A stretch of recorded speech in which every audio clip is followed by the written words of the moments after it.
Hello students, उम्मीद है आप सभी अच्छे होंगे। स्टूडेंट्स, इस वीडियो में हम first chapter electric charges and field से कुछ एनसीईआरटी एक्सरसाइज के क्वेश्चंस यहाँ पर सॉल्व करेंगे। क्वेश्चन नंबर 1.1 से लेकर 1.8। अगर आपको वीडियो अच्छा लगे, क्वेश्चंस अच्छे से समझ में आए तो इस वीडियो को लाइक कीजिएगा, अपने फ्रेंड्स के साथ शेयर कीजिएगा, इससे हमें मोटिवेशन मिलता है। मैंने कुछ प्लेलिस्ट में चैप्टर वाइज कुछ प्रीवियस ईयर क्वेश्चंस और एमसीक्यूज भी अपलोड किए हुए हैं, आपको वो प्लेलिस्ट में मिल जाएंगे। अगर प्लेलिस्ट को फाइंड करने में दिक्कत आ रही है तो आपको इसी वीडियो के डिस्क्रिप्शन में जाकर भी वो सभी लिंक आपको मिल जाएंगे। ओके, तो आप एक बार डिस्क्रिप्शन चेक कर लीजिएगा, आपके लिए यूजफुल वीडियोस वहाँ पर आपको मिलेंगे। चलिए फर्स्ट क्वेश्चन पर चलते हैं without any delay. First question देखेंगे, यहाँ पर अच्छे से रीड करिए। फर्स्ट क्वेश्चन क्या है? Question number 1.1। What is the force between two small charge spheres having charges of 2 into 10 raised to power minus 7 coulomb and 3 into 10 raised to power minus 7 coulomb place 30 centimetre apart in air? Okay, तो बोला क्या जा रहा है, question में बोला जा रहा है कि दो स्फीयर्स हैं जो कि चार्ज स्फीयर्स हैं, उन पर कुछ चार्ज है। एक स्फीयर पर है 2 into 10 raise to power minus 7 coulomb और दूसरे स्फीयर पर है 3 into 10 raise to power minus 7 coulomb. दोनों स्फीयर्स के जो बीच में सेपरेशन है, जो डिस्टेंस है, वो है 30 सेंटीमीटर। राइट, तो बहुत ही सिंपल क्वेश्चन है। यहाँ पर हमें बताना है कि फोर्स एक दूसरे पर वो कितना एग्जर्ट करेंगे। ये दोनों जो स्फीयर हैं वो एक दूसरे पर कितना इलेक्ट्रोस्टैटिक या कितना इलेक्ट्रिक फोर्स लगाएंगे। तो देखिए, इलेक्ट्रिक फोर्स का जो फॉर्मूला है, हमने कूलम्स लॉ में पढ़ा हुआ है। क्या फॉर्मूला होता है? F इक्वल्स टू के Q1 Q2 upon r square. Right, और यहाँ पर हर लेटर का अपना यूजुअल मीनिंग है। आपको पता है यहाँ पर K क्या है, Q1 क्या है, Q2 क्या है और R क्या है। ओके, तो K यहाँ पर क्या होता है स्टूडेंट्स? K यहाँ पर होता है इलेक्ट्रोस्टैटिक कांस्टेंट, जिसकी वैल्यू होती है 9 into 10 raise to power 9 in SI system. अगर आप बाकी सभी जो यहाँ पर क्वांटिटीज़ हैं उनकी जो आप वैल्यू रख रहे हो एसआई सिस्टम में रख रहे हो, तो आप K की value 9 into 10 raise to power 9 रखोगे एसआई सिस्टम में। अगर सीजीएस की बात करें तो सीजीएस में होती है 1। ओके, तो यहाँ पर जो चार्जेस हैं Q1, मान लीजिए ये Q1 है और ये Q2 है, तो Q1 की वैल्यू कितनी है? Q1 की वैल्यू है 2 into 10 raise to power minus 7 and Q2 की है students 3 into 10 raise to power minus 7। Okay, और यहाँ पर R कितना है? R है 30 सेंटीमीटर, जिसको हम मीटर में कन्वर्ट करें सो ये होगा 0.3 मीटर। ओके, तो यहाँ पर हम 0.3 का स्क्वायर करना है तो हम लिख सकते हैं 0.3 इंटू 0.3। ओके स्टूडेंट्स, चलिए इसको सॉल्व करते हैं। अब देखिए आप 0.3 इंटू 0.3 कितना हो जाएगा? 0.09। राइट, कितना हो जाएगा? 0.09।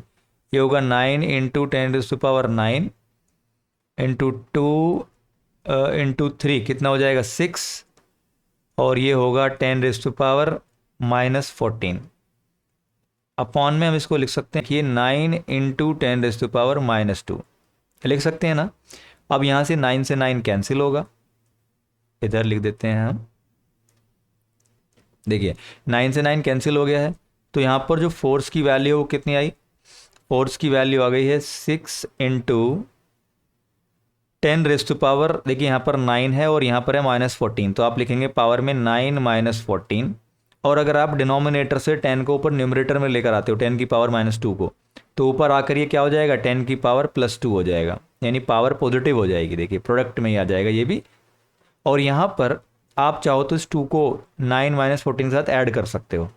तो चलिए हम नेक्स्ट लाइन में लिख लेते हैं 6 into 10 raise to power minus 5 into 10 raise to power 2। अगर यहाँ पर 10 रेज़ टू पावर 2 है तो यहाँ पर भी आप पावर प्लस 2 कर सकते हैं। ओके, तो ये होगा 6 into 10 raise to power minus 3 newton. Right, तो इतना फोर्स ये एक दूसरे पर एग्जर्ट कर रहे हैं, 6 into 10 raise to power minus 3 newton. सिर्फ इस क्वेश्चन में यही बोला जा रहा था। अब यहाँ पर देखिए एयर की बात हो रही थी कि एयर में रखे हुए हैं। अगर मान लीजिए किसी मीडियम में होते तो आप यहाँ पर K की वैल्यू क्या रखते? यहाँ पर जो K कांस्टेंट था, K की वैल्यू आप रखते 1/4 pi epsilon not epsilon R, यानी आप उस मीडियम की रिलेटिव परमिटिविटी या फिर जो परमेबिलिटी दे रखी है उसके अकॉर्डिंग आप इसको सॉल्व करते। तो इसलिए यहाँ पर हमने 9 इंटू 10 रेज़ टू पावर 9 रखा, क्योंकि एक तो हम एसआई सिस्टम में वैल्यूज़ रख रहे हैं सभी क्वांटिटीज़ की, दूसरा ये सिस्टम जो है किसमें है? एयर में है। चलिए, उम्मीद है आपको क्वेश्चन समझ में आएगा, बहुत सिंपल क्वेश्चन है। चलिए नेक्स्ट क्वेश्चन पर चलते हैं 1.2। बोला जा रहा है कि यहाँ पर देखिए, अच्छे से क्वेश्चन को पढ़ लीजिए वीडियो पॉज करके। क्वेश्चन में क्या बोला जा रहा है मैं आपको समझा देता हूँ। यहाँ पर भी दो स्मॉल स्फीयर्स हैं, एक पर चार्ज है 0.4 माइक्रोकूलम, दूसरे पर है -0.8 माइक्रोकूलम। राइट, माइक्रोकूलम में दे रखा है, उसको कूलम में कन्वर्ट कर सकते हैं 10⁻⁻6 से मल्टीप्लाई करके। ओके, और यहाँ पर बोला जा रहा है, देखिए ध्यान से, यहाँ पर बोला जा रहा है कि जो नेगेटिव 0.8 माइक्रोकूलम है, यानी जो सेकंड चार्ज है, हम इसको Q2 बोल देते हैं और हम इसको Q1 बोल देते हैं, फर्स्ट चार्ज। तो Q2 जो है यहाँ पर Q1 पर फोर्स लगा रहा है। कैसा फोर्स लगाएगा? अट्रैक्टिव फोर्स लगाएगा, क्योंकि एक पॉजिटिव है और एक नेगेटिव है। हम इसको बोल सकते हैं F12 भाई, force on one due to two, force on first charge due to second charge, F12। और ये हमें गिवन है, ये कितना दिया हुआ है? ये दिया हुआ है 0.2 न्यूटन। 0.2 न्यूटन हमें दिया हुआ है। राइट, तो हमसे पूछा जा रहा है what is the distance between the two spheres. अगर एक चार्ज दूसरे चार्ज पर, पहले चार्ज पर इतना फोर्स लगा रहा है, तो बताइए इन दोनों स्फीयर्स के जो बीच में डिस्टेंस है, सेपरेशन है, वो क्या है। तो इसको सॉल्व करते हैं। देखिए, फोर्स का फॉर्मूला क्या होगा यहाँ पर? F12 फोर्स का फॉर्मूला होगा कूलम्स लॉ के according K Q1 Q2 upon R square. Right, अब हमें यहाँ पर F12 पता है, K की वैल्यू पता है, Q1 पता है, Q2 पता है, तो हम यहाँ पर R स्क्वायर निकाल लेंगे और फिर उसका स्क्वायर रूट कर देंगे तो हमें R मिल जाएगा।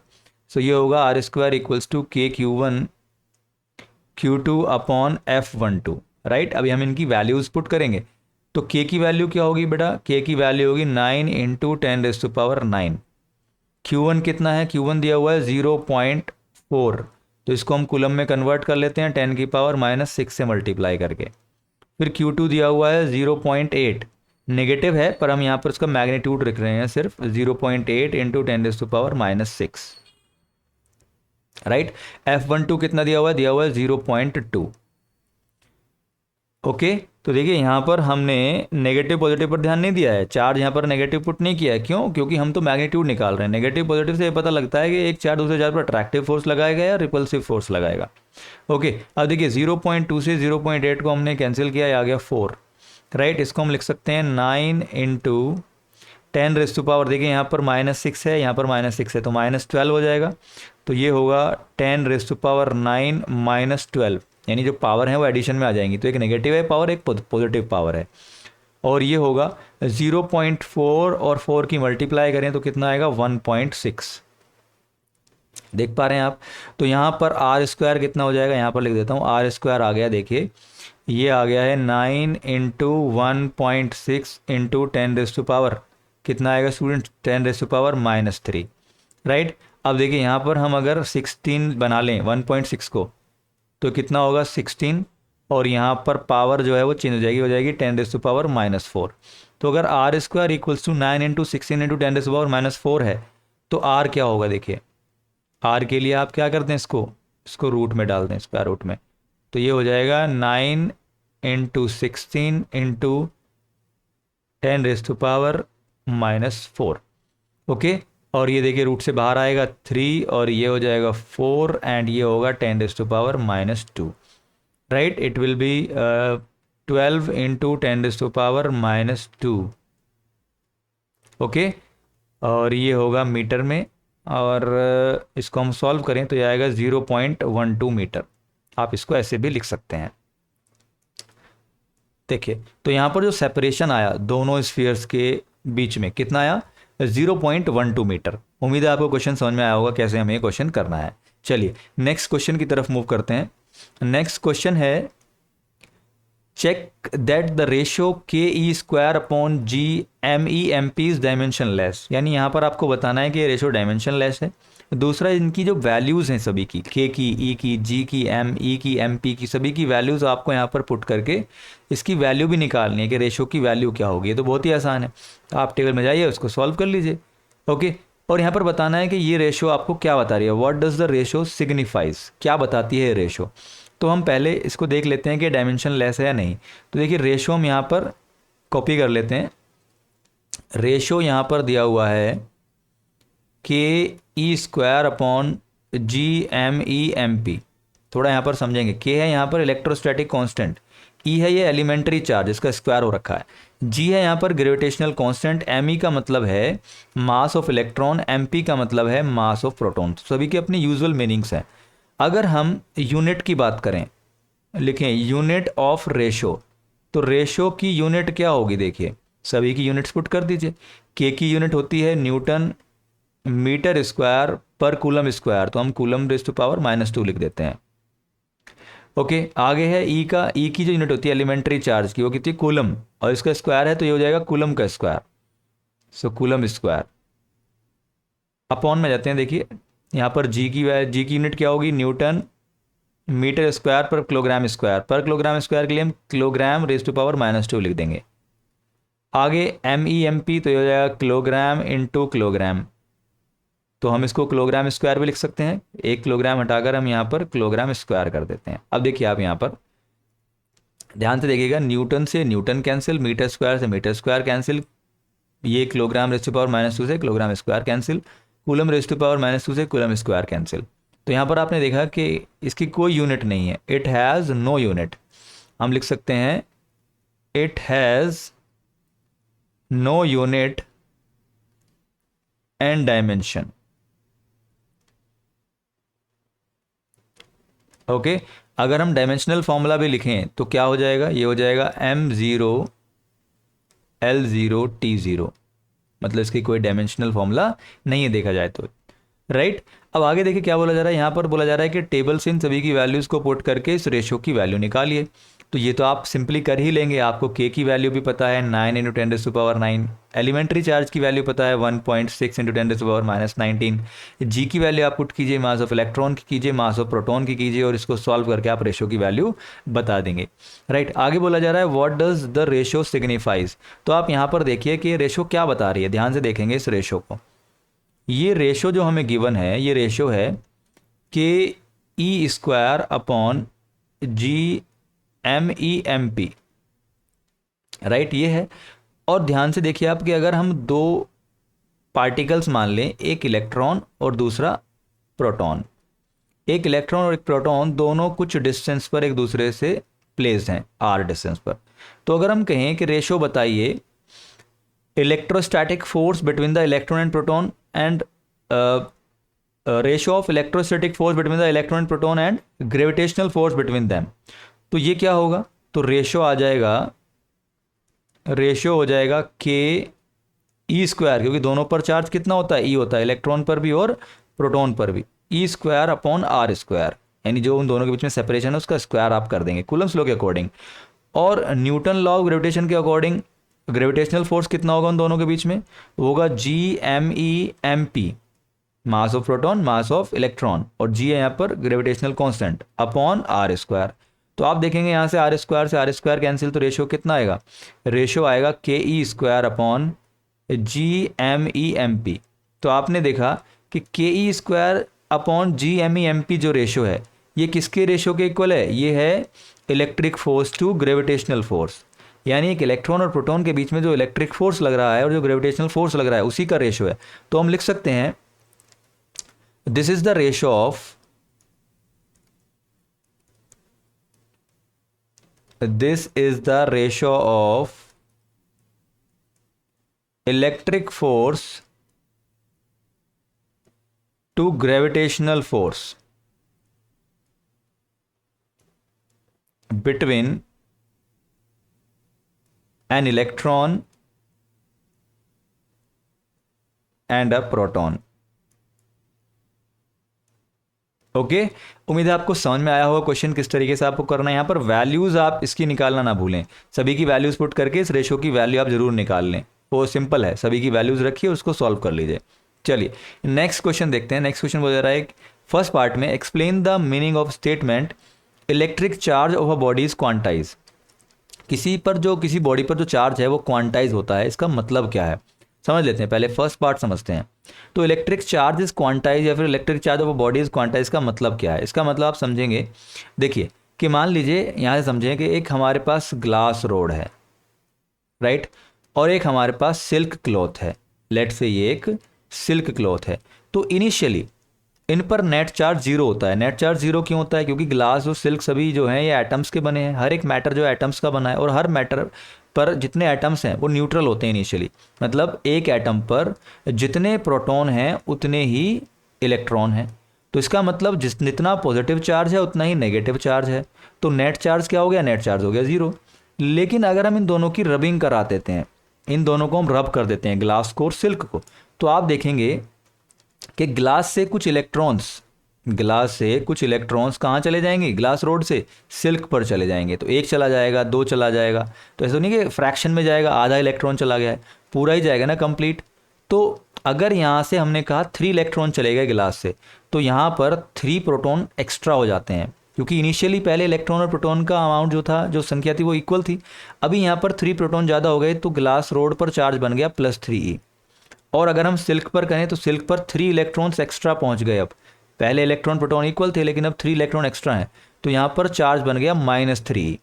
तो आपने यहाँ पर देखा कि जब रबिंग होगी, या हम यूँ कह लें कि किन्हीं दो बॉडीज़ पर या एक बॉडी पर चार्ज अपीयर होगा, तो आप देखेंगे हमेशा integral multiple of elementary charge होगा। भाई जितना चार्ज एक इलेक्ट्रॉन पर होता है उसी का इंटीग्रल मल्टीपल होगा, या तो 1 ही होगा, या 2 ही होगा, या फिर 3 होगा। क्यों? क्योंकि एक्चुअल में जो इलेक्ट्रॉन्स ट्रांसफ़र होते हैं वो इंटीग्रली ही होते हैं, वो फ्रैक्शन में नहीं होते। ओके, तो ये सिर्फ क्वांटाइजेशन का मतलब यही है कि किसी बॉडी पर अगर चार्ज अपीयर हो रहा है, भाई कोई भी कितना भी चार्ज है वो इंटीग्रल मल्टीपल होगा एलिमेंट्री चार्ज के। एलिमेंट्री चार्ज क्या होता है? एलिमेंट्री चार्ज की वैल्यू होती है 1.6 × 10⁻⁹ कूलम। ओके, और ये चार्ज होता है इलेक्ट्रॉन पर और प्रोटॉन पर। इलेक्ट्रॉन पर भी इतना ही होता है और प्रोटॉन पर भी इतना ही होता है। अब अगर मैं इलेक्ट्रॉन पर बात करूं तो इलेक्ट्रॉन पर चार्ज होता है वो माइनस ही होता है, मतलब नेगेटिव नेचर का होता है, नेगेटिव काइंड का होता है। लेकिन प्रोटॉन पर कितना होता है? प्रोटॉन पर होता है +ही, राइट। तो मतलब दोनों पर नेचर अलग अलग है, लेकिन अमाउंट में, मैग्नीट्यूड में इक्वल है। तो अगर आप किसी बॉडी पर चार्ज अपीयर करा रहे हैं तो या तो उस बॉडी पर आपको इलेक्ट्रॉन की डिफिशियंसी करानी होगी या एक्सेस में इलेक्ट्रॉन कराने होंगे। तो मान लीजिए अगर आप एक्सेस में करा रहे हैं, एक बॉडी पर इलेक्ट्रॉन आप बढ़ा रहे हैं, है ना, तो इलेक्ट्रॉन की जो संख्या बढ़ेगी वो इंटीग्रली बढ़ेगी ना। 1 होगा, 2 होगा, 3 होगा, 4 होगा, 4 एक्स्ट्रा होंगे, 5 एक्स्ट्रा होंगे। तो उसी के अकॉर्डिंग वहाँ पर चार्ज बनेगा। -e बन सकता है, -2e बन सकता है, -3 बन सकता है, -4 बन सकता है, एंड सो ऑन। ओके, लेकिन वो होगा integral multiple of elementary charge. तो यही यहाँ पर बोला जा रहा है। अब इसका रीज़न क्या है, कॉज क्या है क्वांटाइजेशन का? इसका कॉज है कि जो इलेक्ट्रॉन्स ट्रांसफ़र होते हैं एक बॉडी से दूसरी बॉडी पर, वो इंटीग्रली होते हैं, वो फ्रैक्शन में नहीं होते। तो यहाँ पर आपको फर्स्ट पार्ट समझ में आ गया होगा। सेकंड पार्ट देखिए, सेकंड पार्ट में क्या बोला जा रहा है? बोला जा रहा है why can one ignore quantization of electric charge when dealing with macroscopic that is large scale charges. अब देखिए यहाँ पर बोला जा रहा है कि हमें पता है कि किसी बॉडी पर जो चार्ज होता है वो integral multiple of elementary charge होता है, मतलब ई का ही इंटीग्रल मल्टीपल होता है एलिमेंट्री चार्ज का। लेकिन जब हम लार्ज स्केल में डील करते हैं तो हम देखते हैं कि हम इस क्वांटाइजेशन ऑफ इलेक्ट्रिक चार्ज की बात नहीं करते, हम इस पर इतना ध्यान नहीं देते, हम इसको इग्नोर कर देते हैं। तो क्यों इग्नोर कर देते हैं, ये बात हमें यहाँ पर समझनी है। देखिए, जो भी हम डेली लाइफ में, डे टू डे लाइफ में जो चार्ज में डील करते हैं वो चार्ज बहुत ज़्यादा होता है। अगर मैं 1 माइक्रो कूलम की भी बात करूँ, ओके, तो 1 माइक्रो कूलम में आप प्रोड्यूस करने के लिए आपको कितने इलेक्ट्रॉन्स मूव कराने होंगे एक बॉडी से, आप देख पा रहे हैं। मतलब आपने जाना है कि किसी बॉडी पर जो चार्ज होता है वो integral multiple of elementary charge होता है। मैंने कहा किसी बॉडी पर चार्ज है 1 कूलम, राइट, 1 कूलम है, तो कितने इलेक्ट्रॉन वहाँ से गए होंगे? तो आप ई की वैल्यू यहाँ पर रख दीजिए 1.6 × 10⁻⁹ कूलम। तो आप अगर यहाँ पर एन की वैल्यू जाने कितने इलेक्ट्रॉन गए होंगे, तो आप 1 को डिवाइड कर दीजिए 1.6 × 10⁻⁻19 से। तो आप देखेंगे ये होगा 1/1.6 × 10⁻19। तो आप देख पा रहे हैं 1/1.6 को अगर आप थोड़ी देर के लिए अवॉइड भी कर दें तो आप देखो 10⁻19 के लगभग इलेक्ट्रॉन्स वहाँ से मूव कराए गए होंगे, है ना। तो आप देख पा रहे हैं कि इतने सारे इलेक्ट्रॉन्स को हमें देखना कि कितने गए हैं कितने नहीं गए, हम इस पर ज़्यादा ध्यान नहीं देते। वो होता integral multiple of elementary charge ही है, लेकिन हम उसको ध्यान नहीं देते क्योंकि वो बहुत लार्ज अमाउंट में चार्ज होता है। इनफैक्ट माइक्रो कूलम में भी चार्ज बहुत ज़्यादा होता है, उसमें बहुत सारे इलेक्ट्रॉन्स मूव हो रहे होते हैं। अब आप ये समझिए, थोड़ा सा एग्जांपल अगर समझ में नहीं आ रहा है तो ये समझिए कि मान लीजिए आपके पास, आपको पता है कि वाटर मॉलिक्यूल में, वाटर जो मॉलिक्यूल होता है वो उसका जो मास होता है, मान लीजिए उसका मास कितना है, 18 यूनिट है। तो अगर हमारे पास किसी बकेट में वाटर है, मान लीजिए इसमें वाटर है इस बकेट में, तो इस बकेट में जो भी वाटर होगा अगर हम कहें तो उसमें मॉलिक्यूल्स ही होंगे और हर मॉलिक्यूल का जो मास है वो 18 यूनिट है। तो हम कह सकते हैं ना कि भाई जो मास होगा टोटल बकेट का वो क्या होगा, 18 यूनिट का ही मल्टीपल होगा। लेकिन क्या हम कभी डिस्कस करते हैं कि कितना मास है? हम तो ये बोलते हैं कि एक बकेट पानी है, एक मग पानी है, या कितने लीटर पानी है। तो हम कभी भी क्वांटिटी पे नहीं जाते, है ना, माइक्रोस्कोपिक लेवल पे नहीं जाते हैं, क्योंकि जो हम जिन चीज़ों से हम डील कर रहे होते हैं वो बहुत लार्ज अमाउंट में होती है। उसी तरह जो डे टू डे लाइफ में हम चार्ज में डील करते हैं वो बहुत ज़्यादा होता है, वहाँ पर क्वांटाइजेशन ऑफ इलेक्ट्रिक चार्ज का इतना यूज़ नहीं होता, हम उस पर इतना ध्यान नहीं देते, उसको इग्नोर कर देते हैं। तो हम ये मान के चलते हैं कि किसी भी बॉडी पर जो चार्ज है वो कॉन्टीन्यूस नेचर का है ना। हम उसकी ग्रेनीनेस पर फोकस नहीं करते, हम उसकी डिस्क्रीटनेस पर फोकस नहीं करते। ऐसा नहीं है कि एक इलेक्ट्रॉन यहाँ से गया, एक इलेक्ट्रॉन यहाँ से गया। हम ये मान के चलते हैं कि चार्ज जो है वो कॉन्टीन्यूसली डिस्ट्रीब्यूटेड है ना। तो किसी भी बॉडी पर मान लीजिए स्फेरिकल भी है तो चार्ज कॉन्टीन्यूसली डिस्ट्रीब्यूटेड है। कॉन्टीन्यूस मतलब जैसे अगर पानी फ्लो कर रहा है, वाटर फ्लो कर रहा है, तो हमें मॉलिक्यूल्स नज़र नहीं आते हैं मूव होते हुए वाटर के, हमें वो कॉन्टीन्यूस नेचर उसका जो है शो होता है। उसी तरह चार्ज भी जब मूव करता है तो एक एक दो दो इलेक्ट्रॉन करके नहीं जाते हैं, इतना फास्टली इतने सारे इलेक्ट्रॉन्स चले जाते हैं, तो हमें लगता है कॉन्टीन्यूसली चार्ज मूव कर रहा है। ओके, तो हम उसकी डिस्क्रीटनेस को, उसकी ग्रेनीनेस को इग्नोर कर देते हैं। चलिए, उम्मीद है क्वेश्चन समझ में आया होगा आपके। कैसे इसको आंसर करना है, आंसर यहाँ पे मैंने लिख भी दिया है, कितना आपको इसमें लिखना है। चलिए नेक्स्ट क्वेश्चन लेते हैं। नेक्स्ट क्वेश्चन है, when a glass rod is rubbed with a silk cloth charges appear on both. Obvious है, जब हम एक ग्लास रोड को एक सिल्क क्लॉथ के साथ रब करेंगे तो दोनों पर चार्ज आ जाएगा, चार्ज अपीयर हो जाएगा, क्योंकि एक से इलेक्ट्रॉन दूसरे पर चले जाएंगे, दोनों पर, एक पर इलेक्ट्रॉन की डिफिशिएंसी हो जाएगी, एक पर इलेक्ट्रॉन एक्सेस में आ जाएंगे। बोला जा रहा है similar phenomenon is observed with many other pairs of bodies. Yes, अगर हम अदर बॉडीज भी लें, जैसे कि हम ग्लास रोड ले लें और कोई और ऑब्जेक्ट ले लें और उनको हम रब कराएं, तो वहाँ पर भी यही फिनोमेनन आपको देखने को मिलता है। तो होता है ये। Explain how this observed is consistent with the law of conservation of charge. यहाँ पर बोला जा रहा है कि जो हमने यहाँ पर ऑब्जर्व किया, जो फिनोमेनन यहाँ पर हमने ऑब्जर्व किया, इसको हम फ्रिक्शनल इलेक्ट्रिसिटी भी बोल सकते हैं, या फिर जो फ्रिक्शन के कारण जो चार्जेस अपीयर हुए हैं वो भी बोल सकते हैं। तो इस ऑब्जर्वेशन में कैसे law of conservation of charge consistent है, यहाँ पर भी ये बना हुआ है law of conservation of charge, ये हमें यहाँ पर एक्सप्लेन करना है। तो देखिए क्या है कि हम मान लेते हैं कि ग्लास रोड है, लेट्स से हमने मान लिया ये एक ग्लास रोड है और हमने एक मान लिया सिल्क है, ये एक सिल्क क्लॉथ है। तो देखिए अभी इन पर नेट चार्ज जीरो है। हमने कहा है सिस्टम पर, ग्लास रोड पर और सिल्क दोनों पर नेट चार्ज कितना है, नेट चार्ज जीरो है, क्योंकि दोनों ही मैटर हैं और दोनों ही मैटर पर जो एटम्स हैं उन पर जितने इलेक्ट्रॉन है उतने प्रोटॉन है। तो जितना पॉजिटिव चार्ज है उतना ही नेगेटिव चार्ज है दोनों पर, तो नेट चार्ज हो गया जीरो। अब रबिंग कराने से क्या होगा, जैसे हमने इनको रबिंग कराई, रब किया एक दूसरे के साथ, तो ग्लास रोड पर पॉजिटिव चार्ज आ गया और सिल्क पर आ गया देखिए नेगेटिव चार्ज। क्यों नेगेटिव आया, क्योंकि पहले दोनों पर इलेक्ट्रॉन प्रोटॉन की संख्या इक्वल थी, लेकिन जैसे रबिंग हुई ग्लास रोड से इलेक्ट्रॉन कहाँ चले गए, सिल्क पर चले गए। तो सिल्क पर इलेक्ट्रॉन्स ज़्यादा हो गए, एक्सेस में हो गए, और ग्लास रोड पर डिफिशियंसी हो गई इलेक्ट्रॉन्स की, तो इसलिए वहाँ पर पॉजिटिव चार्ज आ गया। तो कह रहे हैं क्या यहाँ पर चार्ज प्रोड्यूस हो गया या यहाँ पर डिस्ट्रॉय हो गया ग्लास रोड से? नहीं, यहाँ पर चार्ज प्रोड्यूस या डिस्ट्रॉय नहीं हुआ है, यहाँ पर चार्ज अपीयर हुआ है। कहने का मतलब ट्रांसफर हुआ है, जस्ट एक बॉडी से दूसरी बॉडी पर ट्रांसफर हुआ है। तो ट्रांसफर होने से क्या हुआ, ग्लास रोड पर अगर हमने कहा मान लीजिए 3 इलेक्ट्रॉन चले गए, लेट से हमने कहा ग्लास रोड से 3 इलेक्ट्रॉन चले गए, तो यहाँ पर कितना चार्ज बनेगा, +3। और सिल्क पर कितना बनेगा, देखिए सिल्क पर बनेगा -3, यहाँ पर बन गया -3। तो जो चार्ज अपीयर हुआ है, ये चार्ज प्रोड्यूस नहीं हुआ है दोनों बॉडीज पर, ये अपीयर हुआ है। क्यों अपीयर हुआ है, क्योंकि इलेक्ट्रॉन्स मेरली ट्रांसफर हुए एक बॉडी से दूसरी बॉडी पर।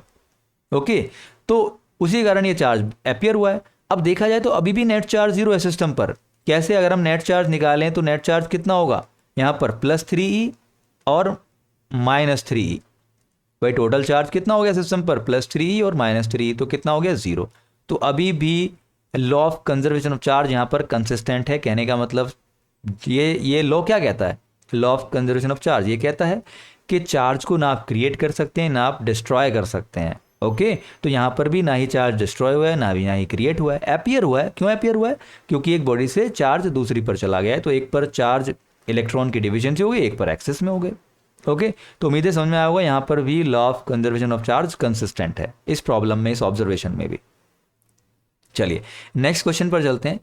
तो इस क्वेश्चन में क्या बोला जा रहा है, देखिए 1.6 में मैं आपको शॉर्ट में समझाता हूँ, क्वेश्चन को पढ़ लीजिएगा वीडियो पॉज करके। यहाँ पर बोला जा रहा है कि स्क्वायर है और स्क्वायर के वर्टिसेस पर पॉइंट चार्जेस रखे हुए हैं मान लीजिए, ओके, और स्क्वायर की साइड है 10 सेंटीमीटर की, राइट।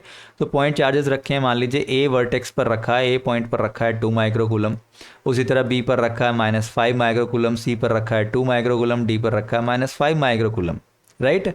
बोला जा रहा है कि अगर हम इसके सेंटर पे, मान लीजिए इस स्क्वायर के सेंटर पर एक चार्ज और रख देते हैं 1 माइक्रोकूलम, तो हमें इस 1 माइक्रोकूलम पॉइंट चार्ज पर नेट फोर्स बताना है कि कितना फोर्स लग रहा होगा। अभी जितने भी चार्जेस रखे हुए हैं वर्टिसेस पर, ये इस पर फोर्स लगा रहे होंगे, है ना। अभी जो सेंटर पे रखा है पॉजिटिव चार्ज है, अब जितने भी यहाँ पर पॉजिटिव चार्जेस हैं जो वर्टिसेस पर रखे हैं इसको रेपेल करेंगे, और जितने भी नेगेटिव चार्जेस जैसे कि -5 माइक्रोकूलम इसको अट्रैक्ट करेंगे। तो नेट फोर्स बताना है यहाँ पर 4 फोर्सेस लग रहे होंगे। देखिए समझते हैं, जो ए पर रखा चार्ज है 2 माइक्रोकूलम, 1 माइक्रोकूलम को रेपेल करेगा क्योंकि दोनों पॉजिटिव हैं। तो किस तरफ फोर्स लगाएगा, सी की तरफ, सी वर्टेक्स की तरफ, इसको हम बोल देते हैं FA, क्योंकि ये ए पर रखे चार्ज ने लगाया है, ओके। उसी तरह सी पर रखे चार्ज 2 माइक्रोकूलम इस पर रिपल्सिव फोर्स लगाएगा, वो लगाएगा ए की तरफ टुवर्ड्स से, इसको हम बोल देते हैं FC। अब आप ध्यान से देखें कि FA और FC इक्वल होगा और अपोजिट होगा, FA और FC इक्वल होंगे और अपोजिट होंगे, अपोजिट तो हैं ही, हमें दिख रहे हैं FA और FC। अब ये मैग्नीट्यूड में इक्वल क्यों होंगे, तो आप देखिए फोर्स का जो फॉर्मूला होता है क्या होता है, फोर्स का फॉर्मूला होता है KQ1 Q2 अपॉन R²। तो इस फॉर्मूले के अकॉर्डिंग आप देखिए K तो सेम रहने वाला है, FA और FC में कांस्टेंट है। यहाँ पर Q1 Q2 अगर हम लें, एक बार FA निकालें और एक बार FC निकालें, तो आप देखेंगे इसके लिए Q1 Q2 क्या होंगे और उसके लिए Q1 Q2 क्या होंगे। R² तो दोनों के लिए सेम होगा, क्योंकि ओ, अगर हम इसको ओ पॉइंट बोल देते हैं कि जो 1 माइक्रोकूलम है वो ओ पॉइंट पर रखा हुआ है, तो ओ से लेकर सी की वैल्यू क्या होगी, देखिए साइड कितनी है 10 सेंटीमीटर 10 सेंटीमीटर, तो ए से लेकर सी की डिस्टेंस कितनी हो गई डायगोनल की, तो ए से लेकर सी की हो गई देखिए 10√2, राइट। तो ओ से लेकर सी की कितनी हो गई, ए सी का हाफ, तो ओ सी या ए ओ कितना हो गया, ये हो गया 5√2। तो आपने देखा कि भाई 2 माइक्रोकूलम से 1 माइक्रोकूलम की दूरी जो है R वो कितना है 5√2, तो यहाँ पर भी 5√2, यहाँ पर भी 5√2। तो आपने देखा K भी सेम है, R² भी सेम है।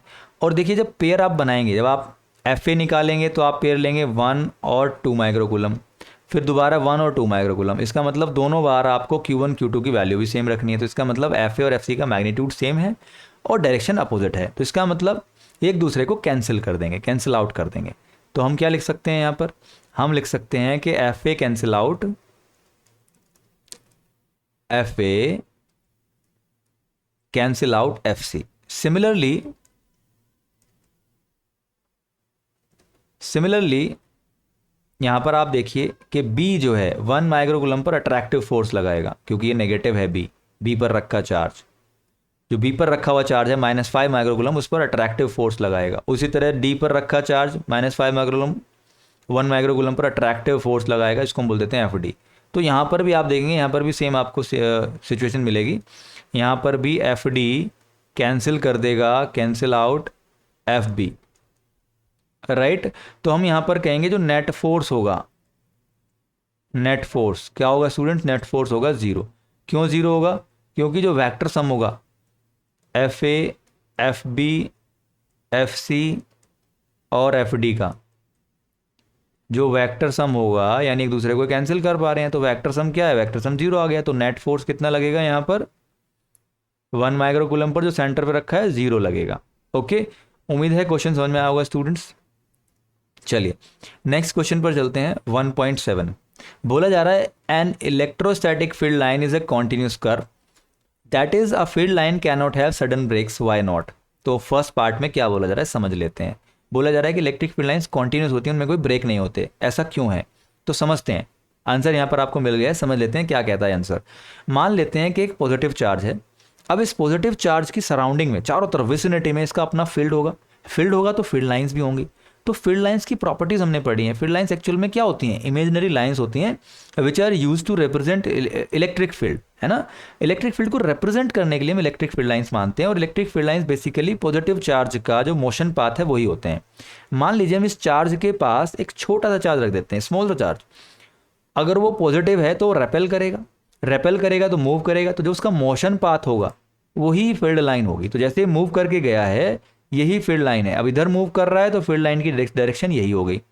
तो जब ये मूव कर रहा था तो आपने देखा है कॉन्टिन्यूसली मूव कर रहा था, इसका मतलब हर पॉइंट पर इस पर फोर्स लग रहा है, F इक्वल्स टू क्यू ई।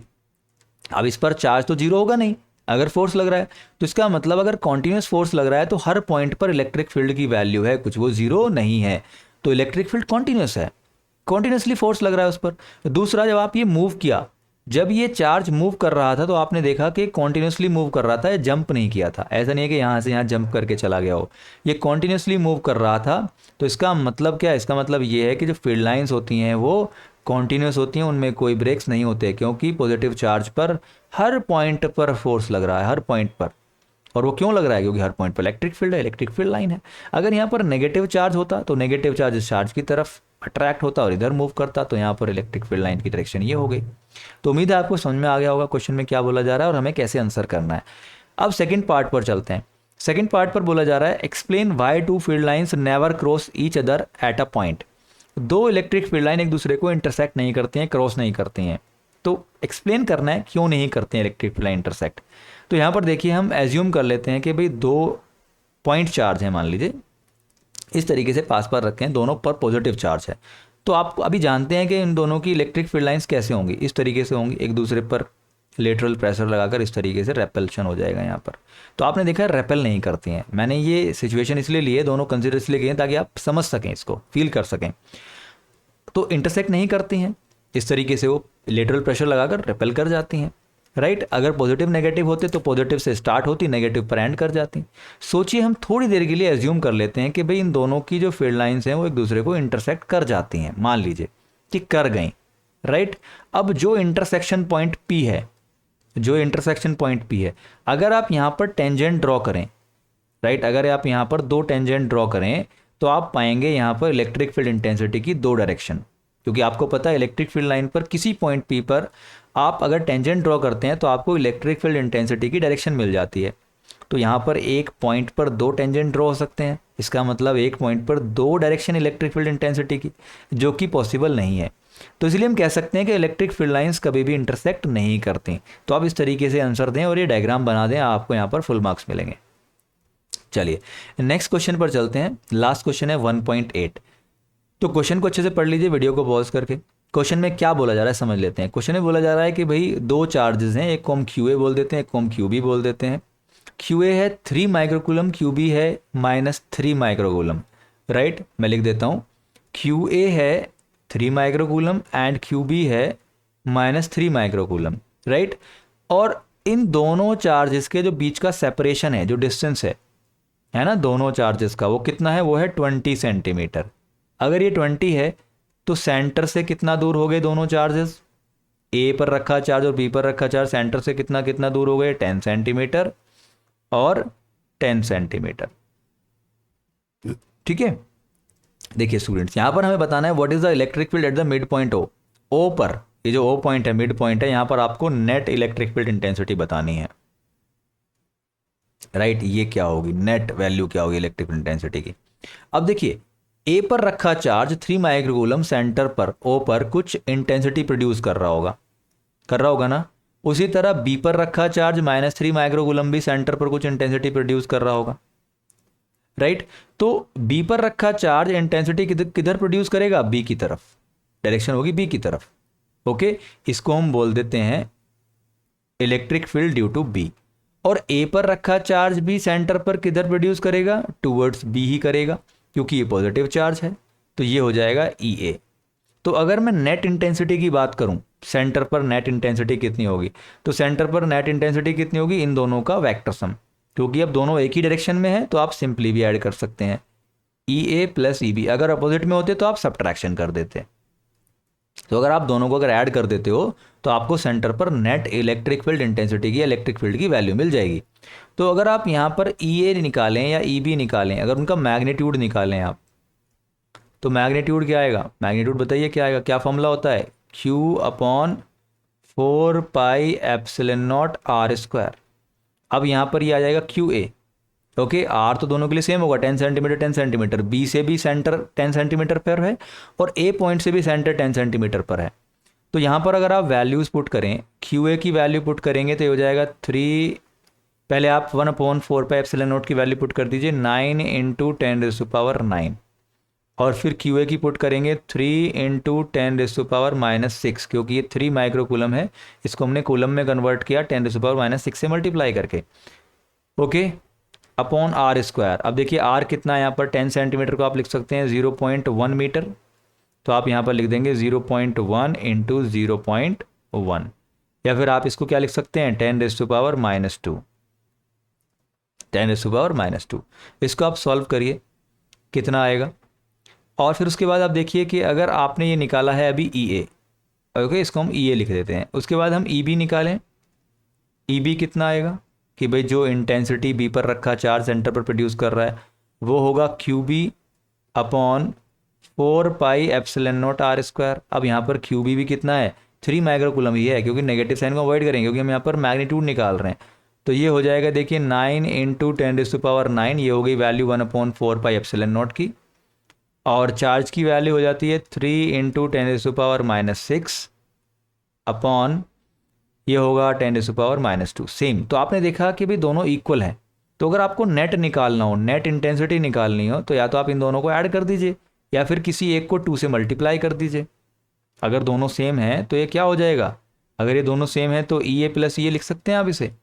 तो ई ए प्लस ई ए कितना होता है, ई ए प्लस ई ए होता है 2 इसका मतलब आप किसी एक को भी अगर 2 से मल्टीप्लाई कर देते हो तो आपको नेट इंटेंसिटी मिल जाएगा सेंटर पर। तो नेट इंटेंसिटी क्या होगी, देखिए स्टूडेंट्स, नेट इंटेंसिटी होगी 2 लिख देता हूँ मैं। तो अगर मैं 2 से मल्टीप्लाई कर दूँ ई को तो मुझे नेट इंटेंसिटी मिल जाएगी सेंटर पर। तो नेट इलेक्ट्रिक फील्ड इंटेंसिटी मुझे मिली 2 × इसको हम सॉल्व कर लेते हैं 9 × 3 यानी 27, या फिर पहले लिख लेते हैं, आप कंफ्यूज मत होना, 2 से मल्टीप्लाई करना है किसी भी एक को। तो ये हो जाएगा 2 × 9 × 10⁻⁹ इंटू 3 × 10⁻⁻6 अपॉन 10⁻⁻2। अब देखिए वैल्यूज़, ये हो जाएगा 2 × 9 × 3 कितना आ जाएगा, देखिए 54, ओके, कितना आया 54। और यहाँ पर आगे क्या है, आगे देखिए पावर्स 10⁻9 और 10⁻⁻6, तो ये होगा 10⁻9 - 6। और अगर आप 10⁻⁻2 को न्यूमरेटर में लेकर जाएंगे तो इसकी पावर हो जाएगी पॉजिटिव, राइट। 54 × 10⁻9 - 6 कितना होता है, 9 - 6 3 × 10⁻2, राइट। तो इसको हम अगर पॉइंट में लिखें 5.4 तो ये हो जाएगा 10⁻4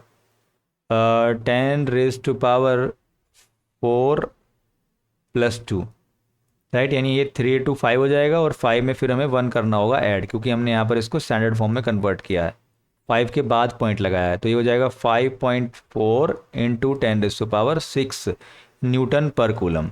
तो ये वैल्यू आ गई ई नेट की, कहाँ पर, सेंटर पर, राइट। कितनी आई, 5.4 × 10⁻6 न्यूटन पर कूलम, ओके। चलिए अब देखिए नेक्स्ट, ये तो रहा एक पार्ट, जो फर्स्ट पार्ट में पूछ रहे थे कि भाई सेंटर पर कितनी इलेक्ट्रिक फील्ड इंटेंसिटी होगी। अगर हम सेकेंड पार्ट देखें, सेकेंड पार्ट बताया कि if a negative test charge of magnitude 1.5 × 10⁻⁻9 coulomb is place at the point, अगर आप ओ पॉइंट पर इतना चार्ज रख देते हैं नेगेटिव चार्ज, तो उस पर कितना फोर्स लगेगा। तो यहाँ पर वैल्यू कितनी है सेंटर पर इलेक्ट्रिक फील्ड की, 5.4 × 10⁻6। मैं लिख देता हूँ यहाँ पर इलेक्ट्रिक फील्ड कितना आया नेट यहाँ पर सेंटर पर, 5.4 × 10⁻6 न्यूटन पर कूलम। तो अगर आप सेंटर पर एक चार्ज रख देते हैं, कितना चार्ज रखते हैं, नेगेटिव 1.5 × 10⁻⁻9 कूलम, तो उस पर कितना फोर्स लगेगा। अब देखिए इलेक्ट्रिक फील्ड की डायरेक्शन किधर आई थी, ओ से लेकर बी पर, हम यहाँ पर डायरेक्शन भी लिख सकते हैं कि अलोंग ओ बी की तरफ, ओके, ओ से बी की तरफ। तो डायरेक्शन आई थी इलेक्ट्रिक फील्ड की ओ से बी की तरफ। तो अगर किसी फील्ड में, किसी इलेक्ट्रिक फील्ड में मान लीजिए स्टूडेंट्स एक नेगेटिव चार्ज रखा हो, तो उस पर फील्ड के अपोजिट डायरेक्शन में फोर्स लगता है। क्यों लगता है, क्योंकि आपको पता है यूजुअली कि इलेक्ट्रिक फील्ड पॉजिटिव से नेगेटिव की तरफ होता है, तो नेगेटिव चार्ज पर ऑब्वियस है पॉजिटिव की तरफ फोर्स लगेगा, पॉजिटिव उसको अट्रैक्ट करेगा। तो यहाँ पर समझ लीजिए कि अगर नेगेटिव चार्ज रखा है ओ सेंटर पर, तो उस पर जो फोर्स लगेगा वो फोर्स किधर लगेगा, वो फोर्स लगेगा टूवर्ड्स ओ ए की तरफ लगेगा, टुवर्ड्स ओ ए, जो फोर्स लगेगा। अब देखिए इस फोर्स की वैल्यू क्या होगी, फॉर्मूला आपको पता है। फॉर्मूला क्या होता है स्टूडेंट्स? फॉर्मूला होता है F equals to Q E, right. ये मैग्नीट्यूड निकलता है इससे, तो आपको यहाँ पर नेगेटिव वैल्यू रखने की ज़रूरत नहीं है। तो फोर्स की वैल्यू आ जाएगी 1.5 इंटू 10⁻⁻9 इंटू 5.4 इंटू 10⁻6 न्यूटन पर कूलम, राइट। तो फोर्स की वैल्यू आएगी, देखिए यहाँ पर वैल्यू निकाल लेते हैं, मल्टीप्लाई कीजिए 1.5 का और 5.4 का, ये होगी 1.5 इंटू 5.4, 8.1, कितना आएगा देखिए 8.1, और पावर आ जाएंगी 10⁻⁻9 प्लस 6, कितना होगा 10⁻⁻3, यानी आ जाएगा 10⁻⁻3 न्यूटन, राइट। तो और ये किधर होगा, अलोंग, ये होगा अलोंग ओ ए। ओके, तो इस तरह से हमने सारे क्वेश्चंस किए। उम्मीद है आपको सभी क्वेश्चंस अच्छे से समझ में आए होंगे स्टूडेंट्स। अगर किसी क्वेश्चन में कोई प्रॉब्लम है तो आप उसको दोबारा देख सकते हैं या फिर हमें कमेंट बॉक्स में बता सकते हैं। कोई और क्वेश्चन भी है जो आपको समझ में नहीं आ रहा है तो उसको भी आप कमेंट बॉक्स में डाल सकते हैं, हम कोशिश करेंगे उसका सॉल्यूशन आपको बेटर वे में प्रोवाइड करें। स्टूडेंट्स, इसी तरह मैं आपके लिए वीडियोस लेकर आता रहूँगा। मैंने कुछ वीडियोस जो हैं न्यूमेरिकल ऑलरेडी अपलोड किए हुए हैं चैप्टर वाइज, और कुछ एग्जाम्पल्स, एनसीईआरटी एग्जाम्पल्स भी मैंने ऑलरेडी डाले हुए हैं जो आपको इस वीडियो के डिस्क्रिप्शन में मिल जाएंगे। तो चलिए मिलते हैं नेक्स्ट वीडियो में नेक्स्ट एक्सरसाइज के साथ, एक्सरसाइज सॉल्यूशंस के साथ। Thanks for watching, stay blessed.